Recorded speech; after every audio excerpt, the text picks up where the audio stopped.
One's ready. Go!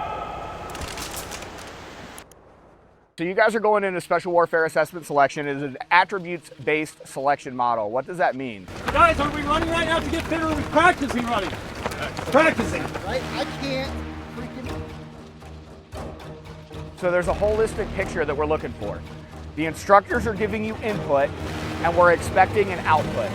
And everything is for a reason.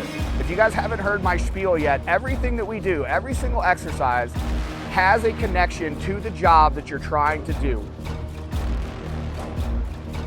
We don't want people at INDOC, Special Warfare Assessment Selection, whatever they're gonna call the new course when it inevitably changes somewhere down the road. I don't care what they call it.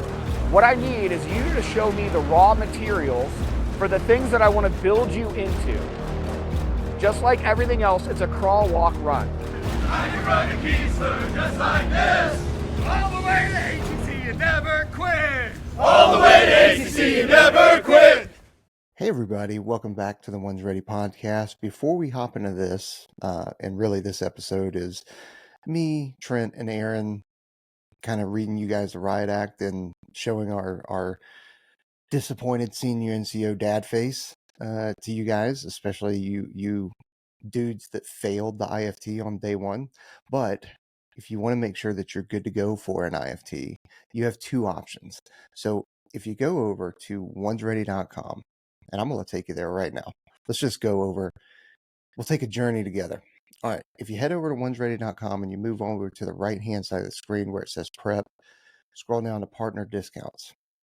Partner discounts is going to take you to a whole bunch of different options, right? But you have the first option, which is 18 Alpha Fitness.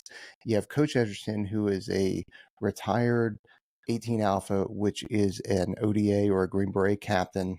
He's also a prior enlisted dude, and he was a strength and conditioning coach at Special Warfare Training Squadron. I believe it was the squadron level he was at. So he's got, a history. He's done the job, right, as an ODA captain, and he's also taught strength and conditioning at the pipeline level, at selection. So he knows what the hell he's talking about. If you are interested in any of his programs, hit any of these links here, because he has gone away from 18alphafitness.com.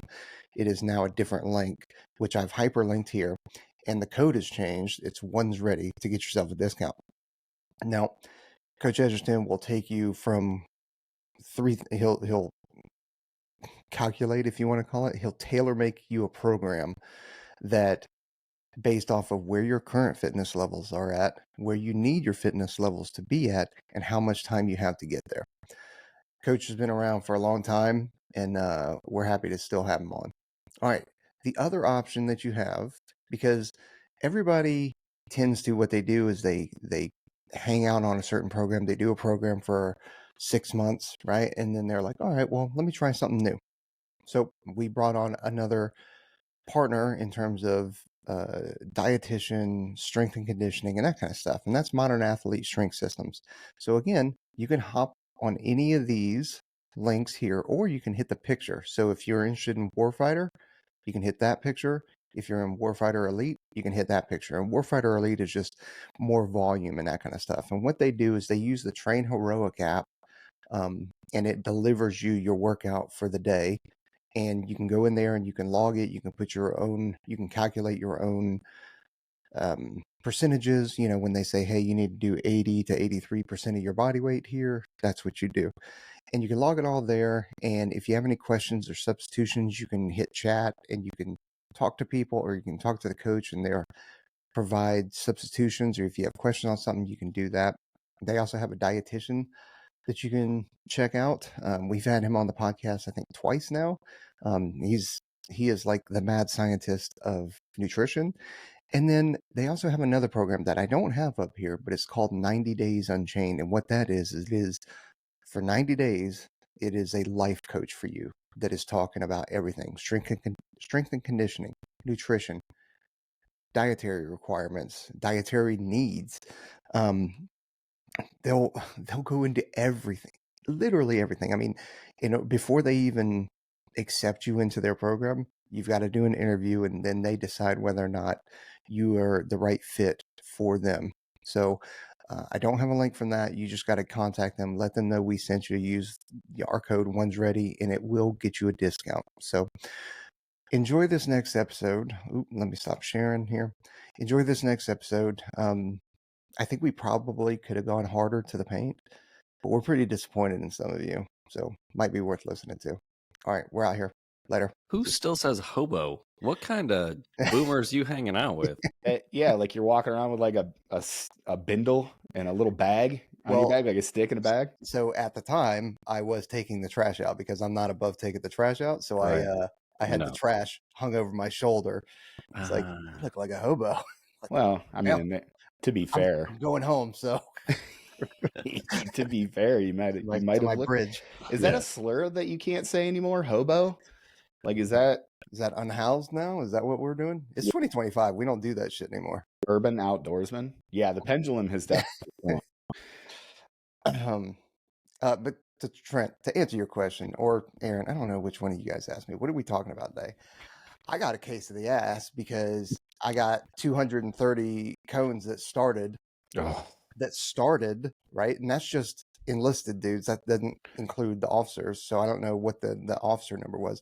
230 dudes that decided to, or 230 dudes that started, and what, 72 people failed the IFT for the run. That they wanted to fail the IFT. And there's a multitude of different excuses and that kind of stuff. So I'm a little bit pissy pants about it.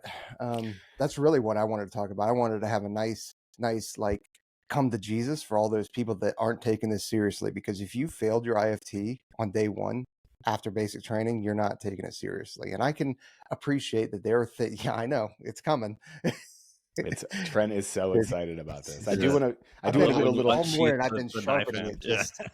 I do want to give a little teaser too. So we do have some updates on the pipeline. We have some very interesting information to give you about this new pipeline optimization. So we've been in some good talks with some of our good friends. We're going to put that information out too. So stay till the end. Trent, why are people failing day one IFT? These people have told us, I have every DM. I'll do anything, bro. This is a lifelong brother. This is a lifelong dream, brother. They had like 5 people quit. 72 people failed to run. The instructors down there are perplexed. They're confounded. They're flabbergasted. They're gobsmacked. How, Trent? I am impressed by your grasp of the thesaurus vocabulary. This morning. I did have more of them, but I didn't want to turn the listeners off by me taking over yet another section of the podcast. I don't want to do it in the beginning. I want to hook people in. That's why I was like, give them something to look forward to, and then immediately get out of the way. Yeah. To put it simply, they don't listen to our advice. I don't know how many times we've said meeting the minimums is not going to make you successful as you move forward. We've talked ad nauseum about your performance degradation during BMT. No matter what you do, you're moving to a new place. Your cortisol levels are up, so you have to have that buffer there. A, so if you're like me, so you don't have to try that hard, and B, so you don't fail on your first day. I got it. This is going out. This is going out to the wider public. And Trent held that F-bomb. I could feel. He said, fudge. But I didn't say it. I said the mother of all cuss words.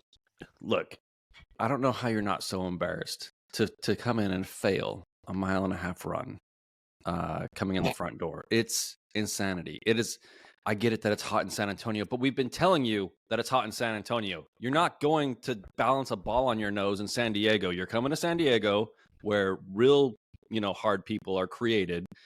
And we've told you it's going to be hot. It's going to be humid. You have to have that buffer zone. You got to put in the longer mileage. You need to shoot for something more than the minimums. And all I can think of is that they heard it and they just don't care. And I'm not sure why. Have any of us ever passed a 1.5 mile run before? How many times? I don't know. Yeah, lots of times. But what about the folks that are coming out of basic training that haven't had the chance to train extra and all that kind of good stuff? Don't you because do it. I've got some insight on that too. Ooh, let's go. Here's what I'll say, man. Like, this is where it's frustrating. We want to give you guys the information, and there's a couple different, as a cadre, speaking as a veteran, there's a couple different, like you step into roles. When I instruct people, we make the joke about instructor Aaron is completely different than normal Aaron, right? Because I want to present the best possible instruction to you. And there's a formalized way that you do that. And I like to consider myself a professional. This is not instructor Aaron. This is Aaron as a dude. We effing told you guys. We told you these things. These are known issues. We harp on it all the time. We just put out a pipeline cheat code episode where Peaches and I talked about who graduates the most often. Faster runners. How should you prioritize your training? Run. What should you be focusing on before you get into the Air Force Special Warfare assessment and selection pipeline? Time on feet, running, nutrition, hydration, durability. We told you guys. At this point, we always want to be open and honest and vulnerable and transparent and accessible, and we want to tell you, but there's some times where us as the older clowns trying to help you younger clowns get into this circus that we call Air Force Special Warfare. Man, this is disappointed dad, Aaron.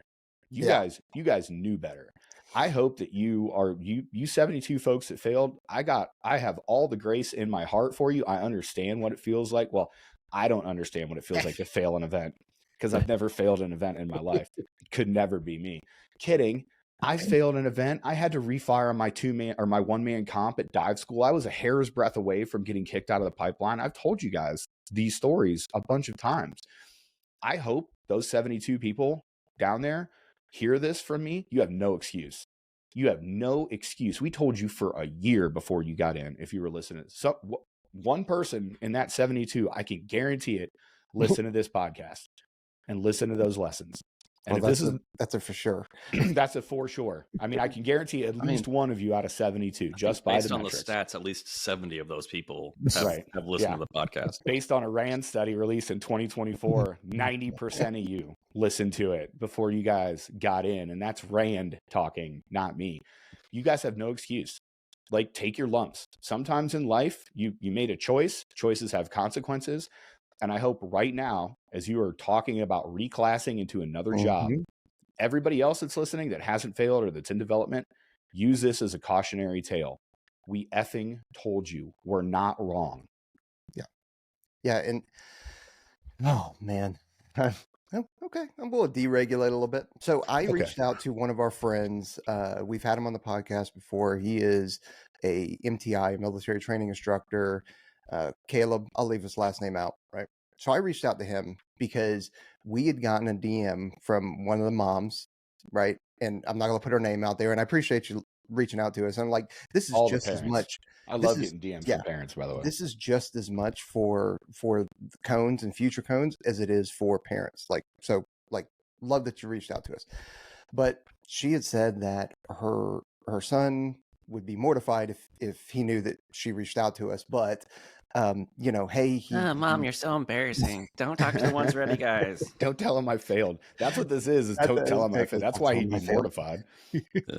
So he said that they didn't get much exercise in BMT, other like external, all that kind of stuff, right? So I reached out to Caleb, who is still an MTI down there, and I said, question one, are the aspect war candidates still allotted extra time for PT? And if so, how much? And the second question was, from your perspective, are recruits able to work out during downtime, as in knocking out extra push-ups and stuff like that when the MTIs aren't around? Because I know that there are some narcs out there that if you're not doing everything that you're supposed to be doing in basic. So I wanted to ask that question.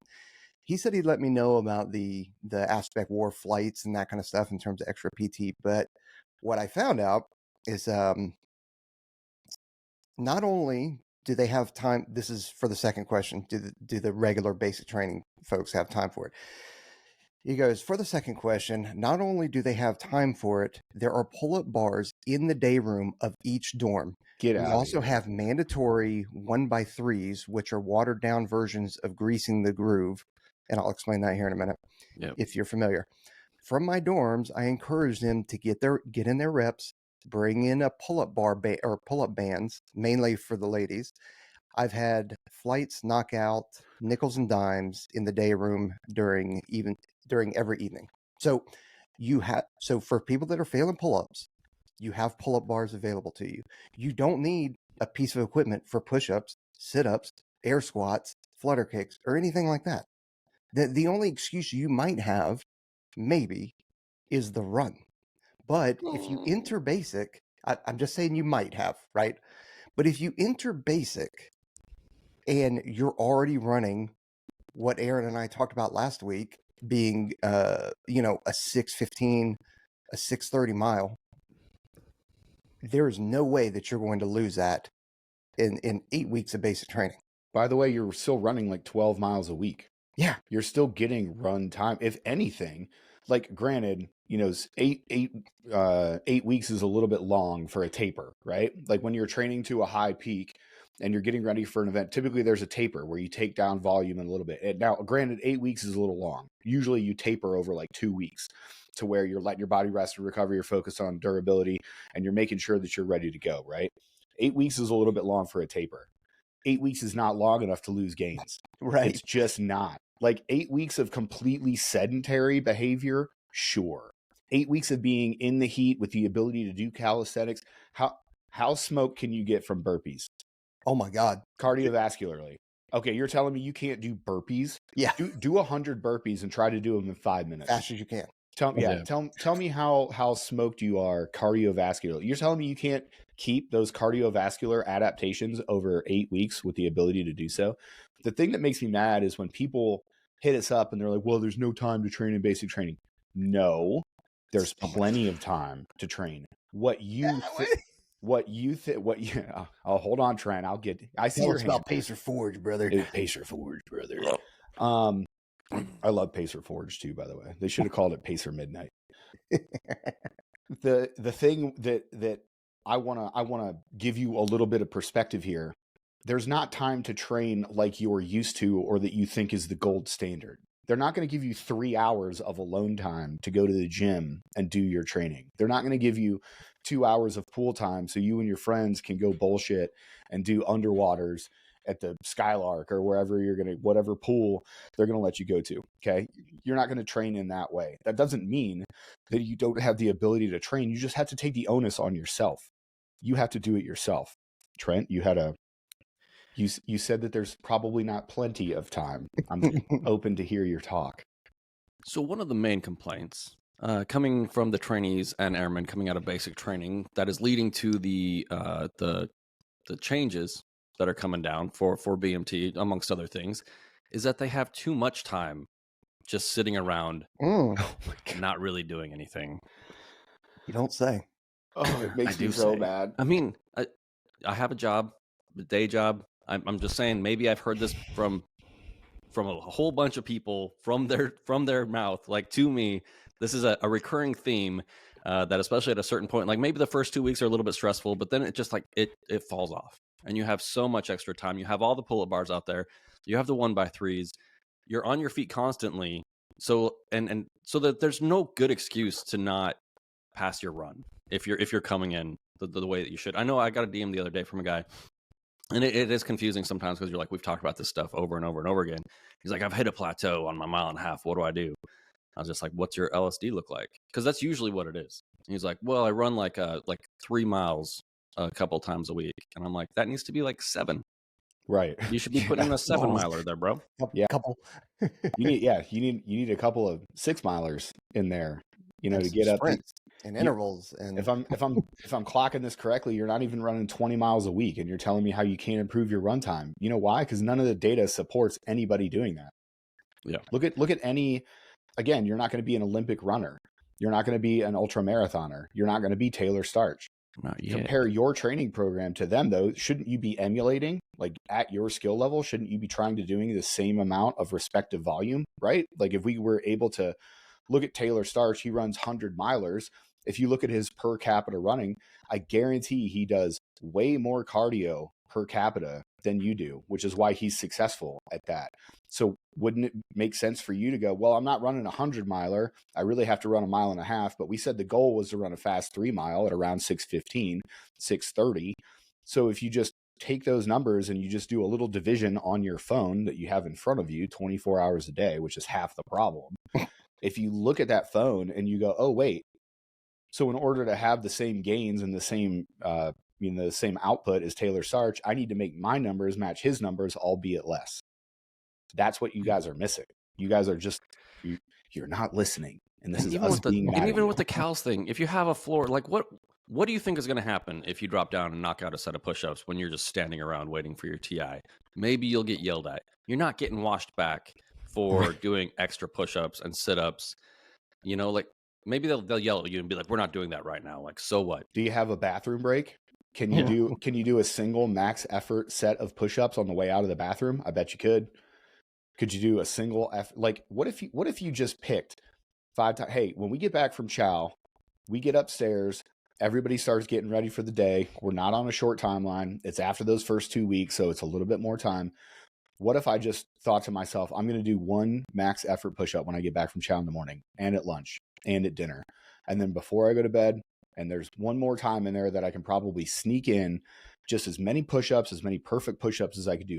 That is 5 sets of max effort push-ups that you could do every single day. If you're sitting at a number around 70, which is about right, you're telling me 350 push-ups every day for 6 weeks isn't going to benefit you? Get the literal F out of here and go F your own face. To quote Tom Cruise.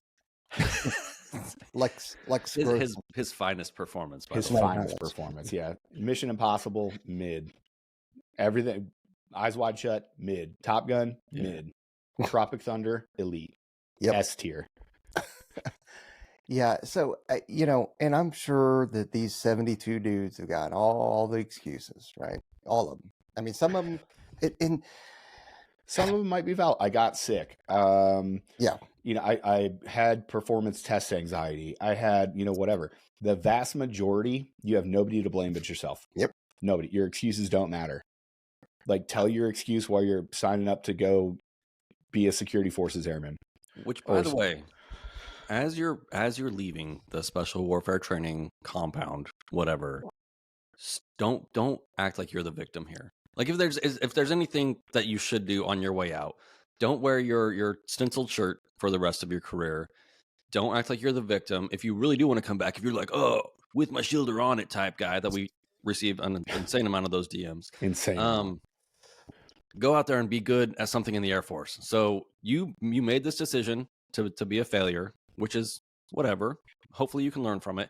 Don't go out there and tell the story of how something terrible happened to you and you're unique and you didn't make it into special warfare. Just go out to the Air Force, take your lumps, be good at something for the first time in your life, and if you come back, you come back.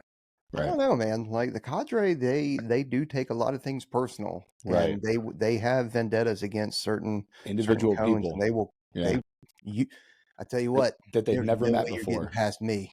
No way you're getting past me because you're going to be serving on team with my brothers. So I'm going to come out and I'm going to get you. Right. I'm sorry. Do you know what I take personal is people not living up to even a little bit of their own potential and quitting before they even try. That's what I take personal. Yeah. And I think that's where the hurt in these words is coming from. That's why is because we are on this journey with you guys. We've talked. I guarantee we've exchanged DMs with some number of those 72. They've listened to us. They've engaged in the comments. We've talked to them. We've given you everything. You guys owed us this IFT. Like you owed OTS, Operator Training Summit, probably. Bro, there's probably a few. You owed us. We gave you. We did our part. We gave you the information. We gave you our time. We gave you our attention. We helped you out as much as we possibly could. And we've done it for 500 episodes. When you say that, when you look, you owed your parents, you owed your friends, you owed all of those people that you posted on social media and said, I'm shipping off the basic training. I'm going to go do this thing. You owed them. And now to see it fail on day one, like you guys got to understand we absolutely will always support you and we'll give you the credit that you're due. And I'll be ideologically consistent here. Just signing up, going through the dev program, getting into basic training, signing up to serve for the United States of America, in an uncertain time where we don't know if we're going to go get into another war. I got it. You deserve credit for that. But at the same time, it's totally okay for me to go, okay, well, you failed and you owed us. And that's a consequence of your own actions. Yeah, it's frustrating. Going back to when you were talking about Taylor Starch too, he said something during one of the OTSs that he says lots of things. Yeah, a lot of things. He says a lot of things. But one of the things was, how many people are training 1 hour a week? All right. How many people are training 2 hours a week for the pipeline, 3 hours? And he kept going, right? And he goes, the average person trains for 3 hours a week for just to maintain or to get a little better, right? The average person trains 3 hours a week. He goes, and he pulls up his numbers. He's like, I trained 9.5 hours last week. Like, he goes, and you're hanging out at 3 hours a week on average and trying to prepare for the most difficult pipeline in the world. And do you really think that that's taking it serious? Do you really think that you're preparing yourself the best you can? We are talking about your future, right? Now, I've said it before. Pretty sure both of you guys said it. Yeah. Okay. 90% of you that are there aren't going to make it at the end. You won't be there statistically. That's not me being an asshole. That's just the reality of it, right? And that number hasn't changed. Like, it's always been that amount. No matter how many people we get coming in from, We just haven't tried the right pipeline yet. It's like socialism. We just haven't tried the right pipeline yet. We get this right. We'll get it right. We'll get 100% in. Yeah, exactly. And then everybody will live in a commune, and it'll be a perfect aspect war community, and it'll be utopia. We're just trying to make aspect war great again. That's all. We are, baby. Through socialism. What a wild connection. So you're playing with your future here, right? If you want to be part of the community and you're serious about it, then you'll take it serious.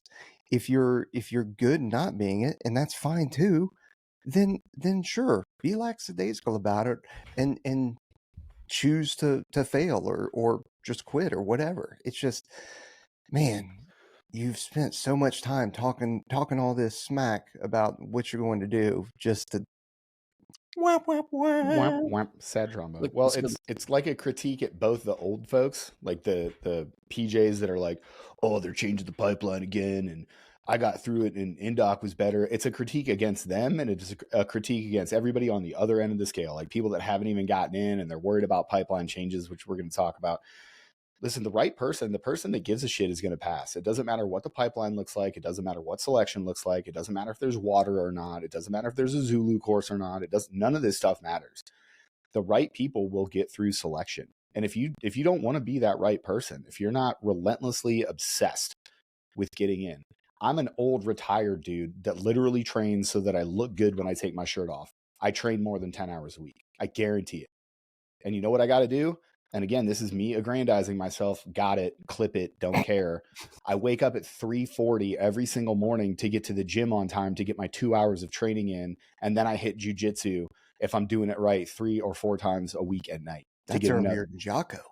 Oh yeah, brother. Yeah, it's just I just don't post a dorky if you don't picture of have my a watch. picture of your watch, it's Right. not real, bro. Like, Doesn't happen. Right. But listen, if I'm training for, and by the way, like I'll post one of my just lifting days. I guarantee my volume is bigger than you. I guarantee that if you tried to lift with me, I would make you puke. And you're talking about wanting to get into the pipeline and you're training 3 hours a week at a volume that is not supporting your actual gains and progression.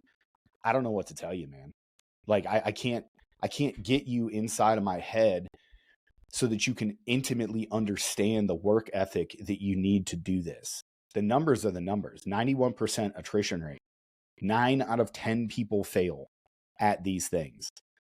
And there's attrition after that. There's attrition after that first part of the pipeline. Some people don't make it through paramedics. Some people don't make it through ATC. Everybody makes it through special reconnaissance apprentice course because it's a cakewalk and you get to sleep all day. yeah. and TACP doesn't count. We're just trying to make everybody mad on this one. Right. But listen, like people find their way out of the If pipeline. you want to do something hard, you should have gone soft sear, obviously. Yeah, obviously, or Sofia. You're not supposed to talk about those dudes. Well, yeah. I think that was a joke that I was going to make earlier, as I wonder what percentage of these 72, like somebody from the agency walked in and they were like, I need you to the unit right now, brother. I bet that was at least like 6 dudes. 6 dudes. Somebody from the agency walked in and was like, I need you on the Omegas right now. On my 4th combat jump, blacked out, no lights, hurt my leg. So Your test is going to be we're going to drop you into Ukraine and you're going to end the war. What's Okay. crazy is some of these folks probably think that we're just joking around about people. People do that. People Yeah. 100% will quit or Any excuse. fail, and 5 years down the line, 10 years down the line, they will talk about their pipeline stories or how, you know, people were out to get them, or man, I was doing too good on the I did pipeline, perfect. and I did perfect amount of. I was doing perfect push-ups, and you just stopped counting at 40. yeah, No, he didn't. The cadre were intimidated by me. No, they because weren't. I was going to overshadow their legacy. No, they weren't. people say this. These are things. We're not bullshit. These are real things. Real things. It frustrates me. Like I will say, like I'll be honest. It frustrates me to see this number. When I saw that number, no kidding, the person that texted me, they were like, "Hey, bro, bad news. We had 72 dudes fail." And I was like, "Is that a typo? Did you just fat finger a number to me and tell me that a third of the biggest class of special warfare assessment selection candidates, this is the biggest cohort that's ever been. Yeah. Ever been. And we failed a third of them on day one." It's So that hurts my heart. I haven't been real active in the group chat, and that was one of the few things. I was like 72, like right. What?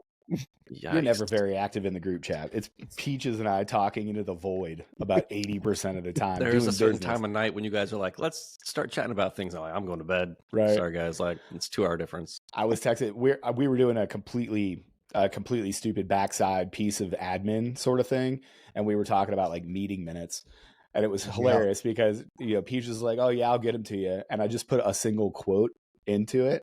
You know what? I'll find it and I'll read it. But it's exactly how Trent engages in all of these things. While I'm looking for this, the point of this entire rant is that, man, like we are invested in you guys, and when we see these numbers, like I take this on not as a personal failure, but I'm like, what could I have done differently? We thought that we were doing our level best. Yeah. Here's the text. Yeah. So we're talking about meeting minutes. And it happens to be with Innovation Cell and our administrative assistant, which is my wife. She says, "Hey, can you get me those meeting minutes?" And I said, and I quote, "Trent wasn't helpful. Aaron ranted about stuff and wasn't super helpful. Jared just begged them to actually do something resembling business 2019 to 2024. Meeting minutes done." That's wow. Now we don't have to do a behind the scenes episode. Yeah, that's Innovation Cell did tell me off too. It was funny. All I got was the Jared ... I'm like, oh god. Oh jeez. I was like, I know. I actually had forgotten about it until you asked me for stuff, and then I realized when I sent you the stuff, I'm like, oh, I never fixed that. Oh. This has been like that for 2 years. Yeah. Yikes. Yeah. Well, that's my favorite part when people, when Denny will bring up our analytics and be like, oh my God. Or, Brandon from I Came With Fire was on I Came With Fire last night with Chris. It was great. It was a good time. But it was funny because Brandon at one point was just like, man, we're really starting to get traction over here on Rumble, and we're really starting to do big things. I think we're going to lean into this. Like, they're talking about some big moves. I won't put them out there because I think it's backside information, but man, they're talking about some big moves, and I'm so proud of those bros. But he at one point was like, yeah, man, we're just trying to create an empire like you guys did over at One's Ready. And I just start laughing because I'm like, bro, Trent's name isn't spelled right on business documents. Okay. We really are just out here making moves. Yep. We do business. Cashing checks. Yeah. Money just cashing rolling checks. in. Assigned to the wrong EIN and social security number. No big deal. Like, cashing checks that are going to get us in trouble because they're fake. We're cashing checks, but it's called floating a check, and that is illegal, brothers. Yeah. You said that we were going to talk about? Did you want to talk about the stuff that we got from? Hell yeah! The changes. Let's hit it. So we've been talking about these pipeline changes, everybody, and everybody's freaking out, right? The main question out there is like, why are we changing? And the messaging from the Special Warfare Training Wing and from HAF and A3 and all these people that are supposed to be like putting these things out, right? The way that messaging is supposed to work is usually the command will put out a problem statement, initiate a change, go through the change process, whether that's MDMP or some other formalized change process, and then produce the output. That's how these things are supposed to work. So when we express our frustration with how this whole thing is gone, because it's completely backwards, a subordinate command being the Special Warfare Training Wing started a change process that their bosses weren't 100% bought into. And the questions naturally started coming up. And the number one question was, well, why are we doing this? Go ahead, Trent. So I did receive some phone calls about some of this. So all of this stuff has been socialized before in the past. And here's one of the problems is like, if you have like a plan and it's notional and you talk about all this stuff, and then the folks like up at the Pentagon are like, no, not yet. And then you execute like 2 years later. And then they're like, well, they knew about it. It's like, yeah, but like, that's not the same. There's so like people were calling me being like, well, the CFMs definitely knew about this kind of stuff that's been happening. And a lot of these things are like byproducts of other projects that we've been working on for like the past like 7 years. Right. Some of the stuff that we were involved in.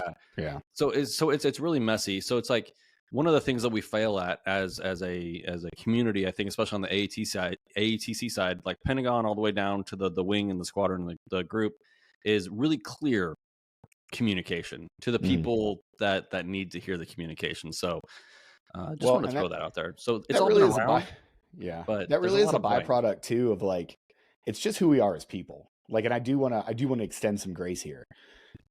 I'm the type of person where if I get into a new position and I get to a desk and I look on my desk and there's a packet of papers and I'm like, what is this packet of papers? And I start leafing through it and it's like, oh, we're going to make all these changes. And, oh, look at this. Oh, this guy signed off on it. This guy signed off on it. We had this talk about it. They had this.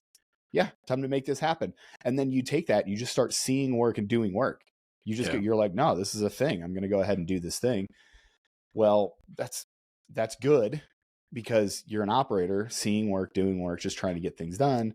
But there is a larger process afoot that you should probably adhere to. And I think a good bit of that happened is people were just like, hey, we've been talking about this for 7 years. Are we going to do this or not? And a group of personalities got together like, no, we're doing it. And then sometimes you don't do it the right way. And here we are. Well, you also have, a lot of our general officer leaders, they think out loud. Right. So they're just in meetings. They kind of like, well, what if we did this? Hey, what if we did this? Right. And so they're thinking out loud as they're trying. Oftentimes, just like when I'm doing a solo episode on here and I'm actually just thinking through it and speaking out loud. And what happens though is that staff members oftentimes will take that as policy, or they take that as like, that's a go-do. Right. Yeah. Imagine if we took everything that Jared said in his rants and Aaron and I were like, okay, that's what we're doing now. We'd probably produce way more content. Yeah, that's true. We'd probably have a members live. Guys, what if we recorded every night? I'm just thinking about it. And maybe in the morning, we just wake up a couple hours earlier. Maybe we just wake up at 3. Trent, it'll be 5 o'clock for you. It's not that early. We'll just knock some stuff out. Aaron, maybe you missed the gym. That's all. Yeah, so a lot of that stuff does happen, right? And so there, and again, like I made the joke on another platform the other day that nuance is the French word for let me change the goalposts. Like if somebody says, oh, well, there's nuance, what they want to do is they want to completely change the supposition that you just talked about, right? Like, oh, well, there's nuance. They just want to explain stuff and move the goalposts so that they're not wrong. That's what nuance means. But I will say that there is nuance. There are like things that affect second and third order effects and stuff that affects this stuff. So I'll extend all the grace that we possibly can. But the question that is at hand is, well, why are we changing it? What's the problem statements? Well, one of the problem statements, and this has been a thing since I was a student, and I guarantee since Peaches was a student, probably all the way back to 1966, probably all the way back to the inception of the Air Force in 1947 or 1948 or whenever that was, is that you're spending too much time not in training, right? There's a metric called students not in training. That's time in between schools. Excuse me. It's time that you're not actually doing something that gets you closer to the end of your pipeline. Going on a student detail to move computers out of a room for the wing during your training day and working out 2 times a day. I mean, working out 2 times a day, sure, that's awesome, but that's not getting you closer to the end of the pipeline, right? Student not in training time has always been a huge problem statement. One of the things that they're talking about with this pipeline optimization, which is what they're calling it, right? They're trying to optimize the pipeline. And that's an important distinction. We're not just changing the pipeline to change selection. We're optimizing the pipeline. There was a number that was floated to us by a 100% credible source. they are going to, with the inclusion of the new pipeline model, whatever that turns out to be. And again, I'm going to approach, like, you deserve us being skeptical. You deserve us hearing every single piece of information and going, is this going to work? Is this not going to work? Does it fit to the culture? Does this actually produce the product that we want? All of that aside, if we agree with all of that, but just set it aside for a second, the number that was passed to us is they're going to reduce student not in training time by 70%. 70% of your time that you were sitting around waiting on schools is going to be gone. The other interesting thing about this is that that's to include adding the Zulu course. So they're going to take away 70% of your time waiting on schools, waiting around, doing details, killing your life away down at San Antonio, just waiting for stuff to happen. And they're going to give you more training. Now, listen, I am skeptical as a person, but I would be completely dishonest if I didn't say that is very freaking interesting and that is a good move. If that's one of the outputs of this, and oh, by the way, that doesn't delay you getting to your teams. You would still get to your team in essentially the exact same amount of time. You just sit around and wait 70% less, and you get the Zulu course.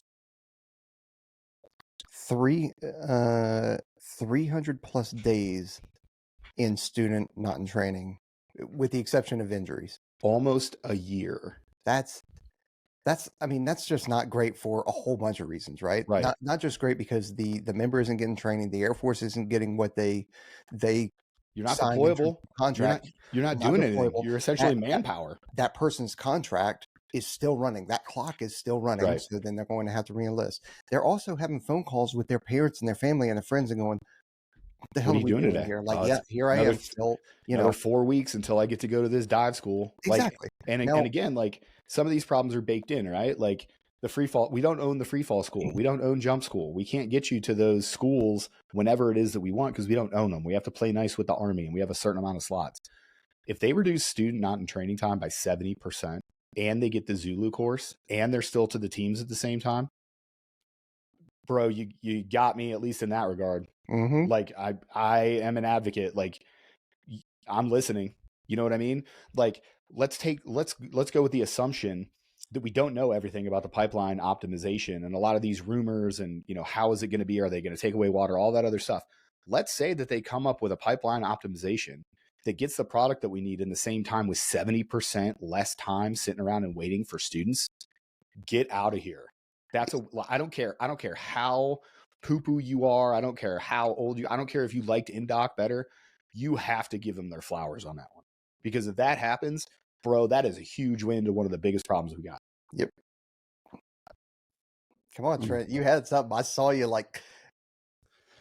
Nah, I mean it's all Nah. it's all good intentions. It's the logistical challenges are huge. I like the idea of a Zulu course. Like, we tried to push this a long time ago. Yeah. No, it's 100%. I think we've all said we wanted a common skills or a Zulu course. Like, I don't think that's a crazy take.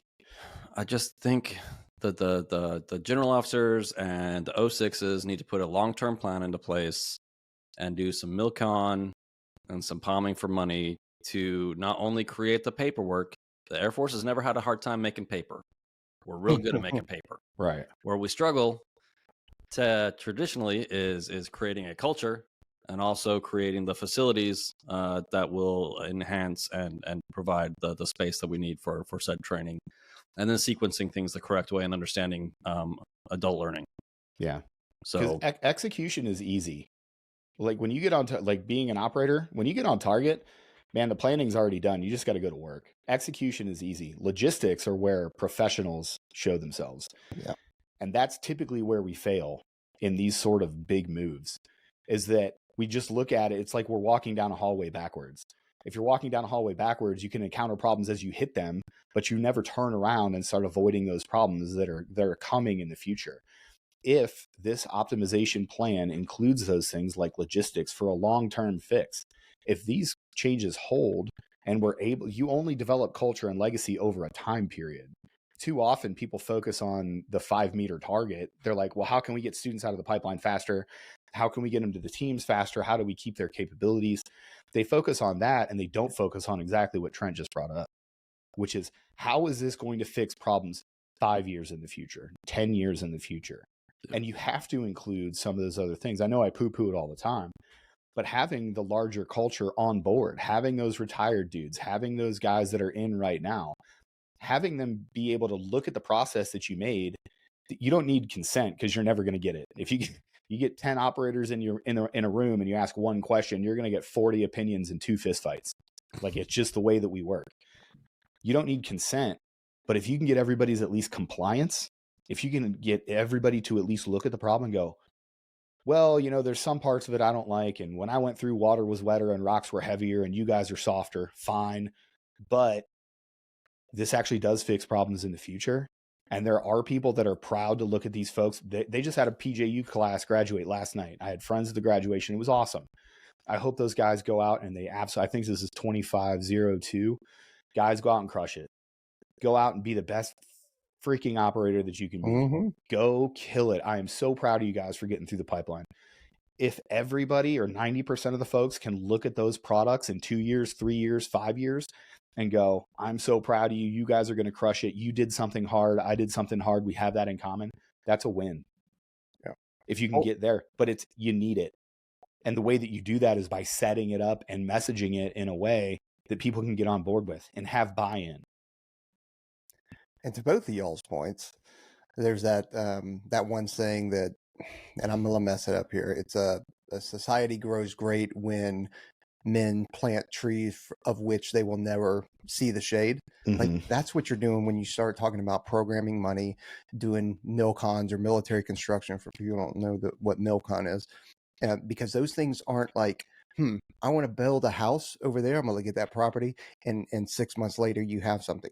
Yeah. A milcon at the quickest, right, is 5 years. Yeah. At the absolute quickest, Yeah. from when they break ground. Not, hey, you'll have an end product. So you got to program money as in plan for money and ask for money. And if you get all your money that you're asking for this requirement, you're still talking 5 to 10 years. And look, the PJU schoolhouse is an excellent example of this. When I worked there, so 2015 to 2019, we were shooting on bull crap ranges that we had to share with security forces. The weapons instructors were amazing. They're absolutely the best in the world. Those guys absolutely crush it. But you can only take the students as far as your facilities allow you to. There was a crazy chief master sergeant that just retired, Michael Rubio. Michael Rubio had this insane idea that he was going to find this very niche way to fund a new training range for those dudes to get us a world-class shooting range. If you go down there now, it would blow your mind. But that took him 7 years to get done. Like, from the time that he first started planning it and had this wacky idea and started working through it, finding these funding vehicles and doing all this other stuff and making it legal and making it last, and then seeing the project through to the end. Well, now you have a $50 million range complex where you literally get to shoot at moving robots.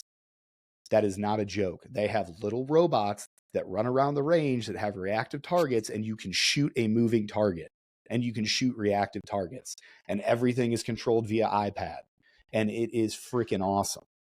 But you have to have that vision and that willingness to follow through and complete the plan.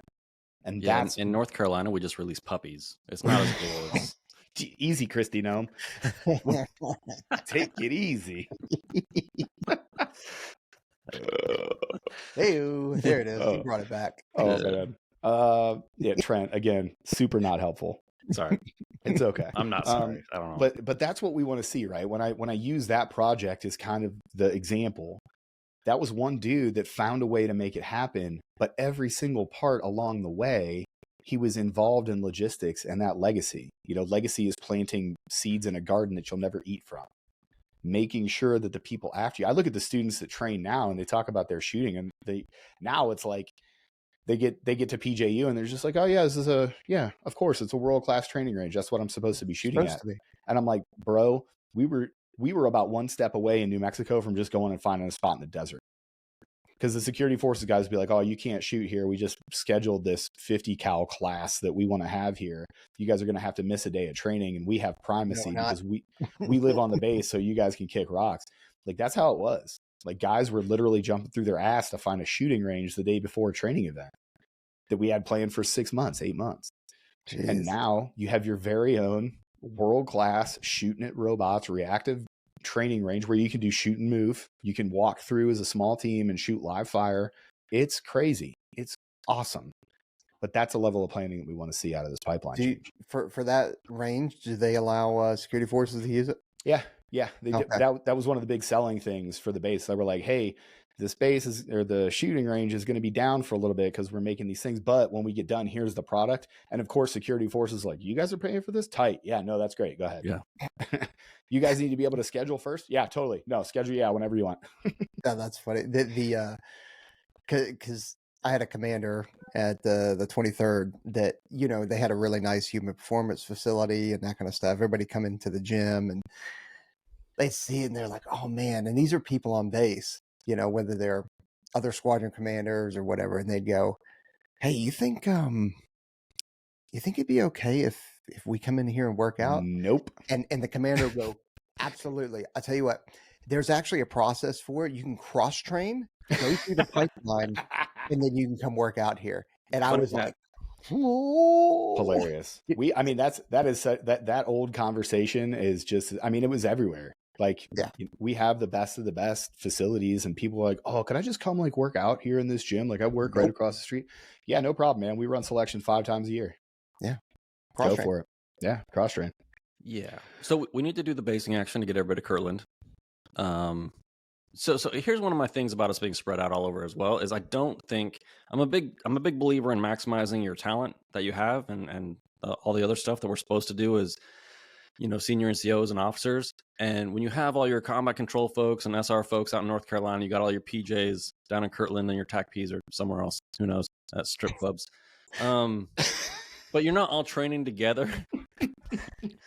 Like you're leaving talent on the table that you could share across the board, right? Right. One of the other things too is it's really difficult to change a culture with the current culture that you have.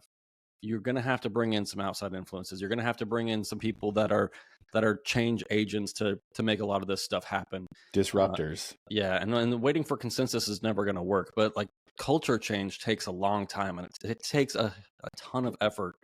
And if you don't have those things in place, it's not going to work. Because as soon as your one change agent in your wing leaves, you're going to snap back to the old ways or close to the old ways or whatever else. So like all these considerations need to be taken into account to make this successful, which is, I think, what we want. We want the most successful pipeline with the best training, with the best facilities. You know, it's a good idea. It's just you got to do it the right way, and you got to really think about it and put some resources towards it. Yeah.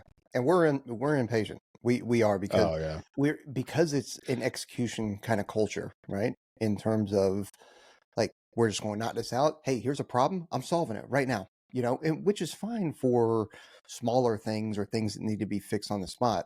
When you start looking at, okay, well, we've got to solve this 300 plus days of student not in training, or we've got, you know, free fall. We can't get enough dudes to free fall. So let's hire this company to conduct a free fall course, which is what we did. You know, I think we did 2 of them, maybe. That's to say that. We're waiting for the unexecuted part of that contract to run out so we could do something else. Yeesh. I don't know. I'm not in anymore. So yeah. They didn't ask me to come teach, so whatever. I'd say I'd run the free fall course for you, but I don't give a shit about jumping, so don't care. Have fun. Yeah, it's fun. Great. I don't go fall out of an airplane, I guess. I like jumping. I never bothered me. Jumping's fun. It was just always, I don't know, it was dangerous, you know. I didn't fast roping was more dangerous than jumping. It's just a rope. It only killed that one ranger that one time. Blackburn. Blackburn. He survived, right? Yeah, he survived. I think he did. Yeah, I think he brought it back. That was before CV-22s, so people could survive things. Oh, cursed aircraft. Boy. Hey, don't hate on the aircraft. Each part was made in all 50 states, you know, so we created jobs with CV-22. Oh my God. Yeah. Because that's what we care about. That was worth it. Yeah. Creating jobs. Creating gerbs. They're taking my gerbs. Not now. You can make this aileron over in North Carolina, and then you can have it piloted by some dork commander that's going to hit a tree and then Q3 your entire crew. That'll be great. Your legacy. It did happen. Yeah. And that guy What happened there? Well, so let's say that there was a commander, right? And then this commander decided he wanted, so a lot of times pilots will do this. They'll get into the seat of a different aircraft. They'll get qualified on it. They'll take it for like a little joyride. It's this weird thing that we do in the Air Force where like, hey, you don't fly this aircraft. You want to try to fly this aircraft? They're like, heck yeah, bro. I've made this rank. So therefore I'm somehow skilled at flying other aircraft. Anyway, let's say that this officer that ended up becoming a general officer reached the highest heights of AFSOC. Let's say that he was piloting this aircraft. The crew told him that he was going to get too close to the trees. He didn't listen to him. Then he ran into the trees, physically hit them with the tilt rotor aircraft that he was flying, and then had the audacity to Q3, meaning disqualify the entire crew that he was with because, quote, you shouldn't have let me do that. That's a real story. There is a guy that is still serving right now that did that to a crew, and people don't know about that. It's wild, dude. That's one of those stories you're like, there's no way that There's happened. no way it's true. No, it's 100% true. I've seen the report. Yeah, no, it's not. No, the guy hit a tree with an aircraft after being told that he shouldn't do that, and then he had the audacity and the narcissism to be like, well, you shouldn't have let me do that, so now I'm going to use my given rank and authority to harm your career. That's an like, actual thing that happened. Was the aircraft off balance because of weight distribution, or? Well, so there's a thing about. That's a great question, Trent. So there's a center of gravity in an aircraft. In a helicopter, that center of gravity is like, it's actually pretty low. I have a hilarious story. There was a huge crow that was actually like a Dutch dude. Like, no kidding. He was a Dutch guy. Well, I mean, his history was Dutch. He came from a long line of people that came from Holland, but he was huge. His name was Donk, which was awesome. But Donk was like 6'4" and probably like 260, just walking around. Lean 260, guys. Dude, and just understanding the size of this human monster. So absolutely, easily the biggest crow, because crows are usually like super small victim weight.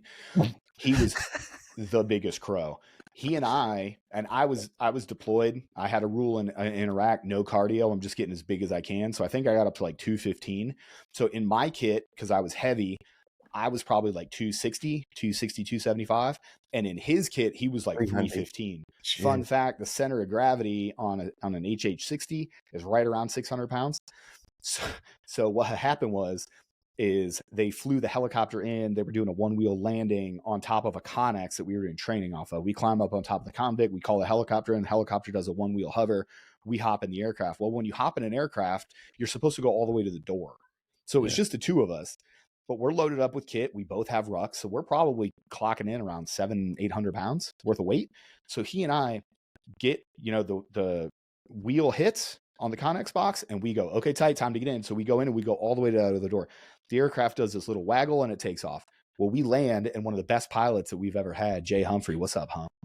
Hump was a forever captain. He's got a hilarious story. But Hump comes to us afterwards, and his eyes are just huge. And he looks, he's like, bro. And we're like, what's up, Hump? And he was like, did you guys feel that little waggle when we took off the Connex? And I was like, oh yeah, totally did. And he's like, that's because I didn't have us settled into a good hover yet. And you guys tipped the aircraft. The rotors almost hit the ground because I wasn't settled. And then it immediately started going, and I had to pull power and basically just get away from it. We had no clue. But that's what center of gravity is. So to take it back to the CV-22, they have a much higher power rate. However, if you put somebody with a BMI of 40, like this general officer, in the front left seat, it'll just naturally drag you. Like in dive school, if you were faster than your dive buddy, you're tethered to your slower dive buddy. What that can do is that can pull you off. Like you could be swimming and you can think that you're on heading and you're not because you're drifting. I got dragged. Swimming a curve. Yeah. Imagine dragging Peach's little bowling ball fire hydrant looking ass behind you through the waters. Not very aerodynamic. If Peach is on your right side, you pick a point way off to the left of where you're headed. And then Kentucky windage. I hope that I pull you. Yeah, get that's that curve in exactly there. it. Well, that's what I think happened with this obese officer. When he got into that CV-22, what he did is he drug the entire tilt rotor aircraft into those trees. And then because of his embarrassment, like every time he gets out of the shower and he looks like 15 pounds of cottage cheese and a 10-pound Ziploc bag, when he has that constant negative self-talk, which I assume he has to have because he's a piece of shit, I think what happened is he just drugged that over. And then that hate, that self-hate caused him to Q3 his entire crew. Now, allegedly, I can't say that for I sure. mean, I wasn't on the aircraft or on the ground to see it. No, I wasn't. Like I wasn't there. So I can only, from all of the available data, make an assumption, which I think is probably a correct hypothesis. But I think that was probably it. But good question, Trent. Thanks for allowing me. That actually reminds me. Do we have any plan to release the info that we have about the stuff that's going on there? Oh, yeah. Okay. Are All you right. talking about the Colorado OTS? Or? Yeah. Yeah. Okay. I wasn't sure. So there's a teaser for you at some point. Yeah. Because we've known about this for at least 6 months now. Some of the stuff, but we've been sitting on it. Well, there's also a development. We've been asked to, right? Yeah, we have. There's a little development that's going on, and that's kind of the reason why I'm holding the information. Okay. Is that this might have finally hit a level that somebody can. I just got a couple of very interesting text messages about maybe there was some. What's the one easiest way to get fired in this administration? Being a general officer right now is a history of employing woke DEI? ideology and DEI. Yep. There may be some allegations that is a true thing. Isn't that a quick way to get kicked out of AFSOC command as well? When you go to SOCOM and you say, promoted, Trent. we never cared about lethality. All we care about is this other stuff. Yeah, maybe SOCOM's all about it. I don't know. Maybe you got rid of dive school because your contention there was that it unfairly targeted minorities and women.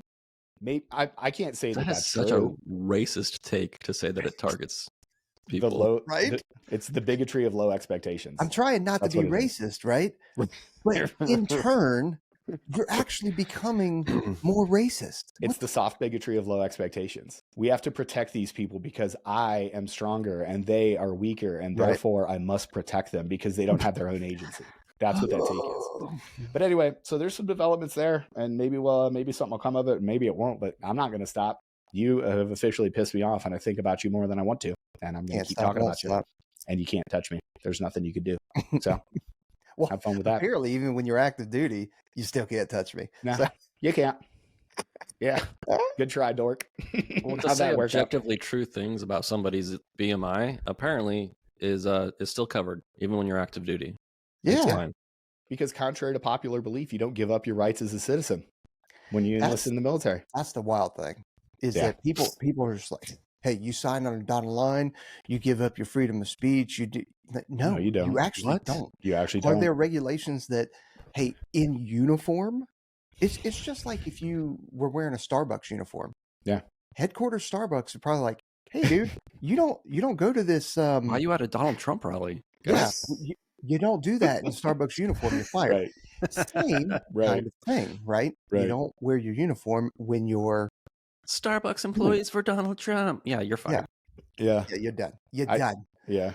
You guys give up your rights when you get in. Oh, that's all right. Did I sign a contract with God, my creator, from whom my rights are given, that existed before the piece of paper that you guys are quoting? Is that you? Are you God? Oh, you're not?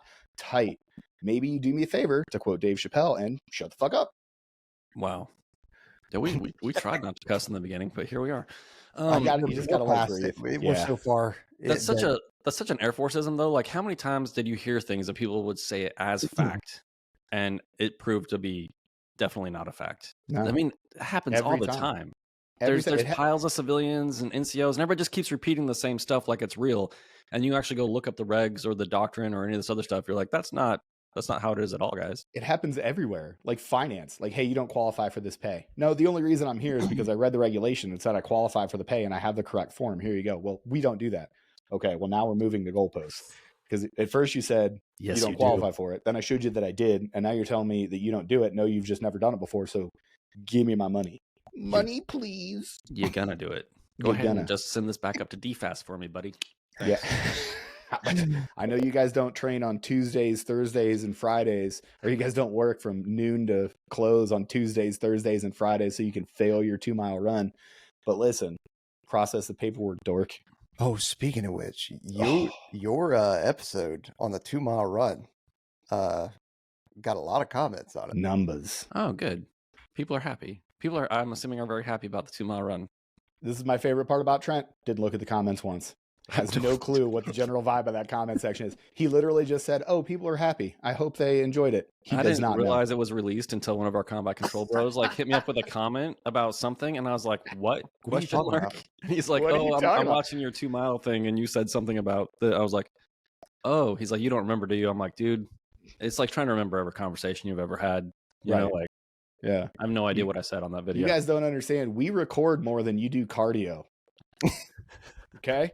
Actually, We record more per week than you guys devote physical training time to get into the hardest pipeline of the world. and it shows. Let that sink in. And it shows. It does show. There was a comment on like a 3-year-old video the other day. Yeah. If they could like capture my cringe and then make that into power, Las Vegas would be powered for the next 5 years.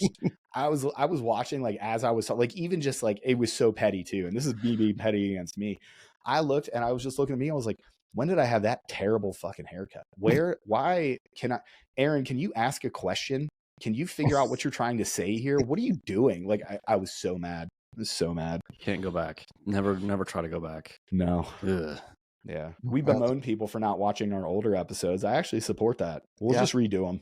Yeah. We'll just make them better. They need to be redone. We're going to Leave hit us a episode comment. 1,000 really quick because we already have content. We can just go back and be like, hey, remember when we talked about this dumb crap? Let's redo that one. Yeah. My opinions changed a little bit. Yeah. Or I just sounded like a complete idiot. Lightly. Which still happens, by the way. It does still happen. It You know, still what happens. opinion hasn't changed is you should be able to pass your 1.5 mile run, and you need to be running more. I think Consistency. that is, if there's one thing that we've been consistent about for 5 years, 5+ years. Geez, are we coming up on 6 years here pretty soon? 2019. Yeah. Yeah, is you need to get out there and run more. Yeah. It's just data. We got 72 Everybody. new finance folks in the Air Force. Congratulations. That was hurtful, but it's true.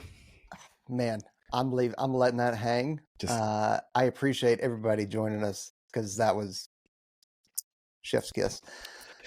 Don't forget to like, subscribe, hit that notification bell. Visit us over on onesready.com. Get yourself a piece of merch. We still have slots available for the Operator Training Summit in Nashville. Those are filled, 25, dude. 26. We're over a third of the way there. Yep. Like, you guys got to sign up for Nashville. I'm telling you right now. Like, it sounds like I'm just pumping the OTS.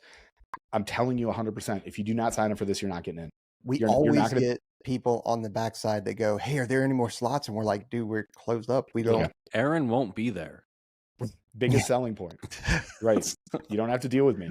I'm not even going to call in. See, I don't say anything negative. I just say Aaron's not going to be there. And you're Yeah. like, yeah. Again, hurtful but true. You know, I'm going to have a newborn. It's going to be great. Yep. But yeah, you guys listen, there's not going to be slots. You guys got to sign up now. We have consistently clocked the biggest class every single time. Is this our 4th one? Yes. We had to turn people away from the last 2. Don't be that dude. Don't be that chick. Make sure to sign up early. Yep. All right, everybody. See you later. Train Late. hard. Actually train. Actually train. Actually. Actually.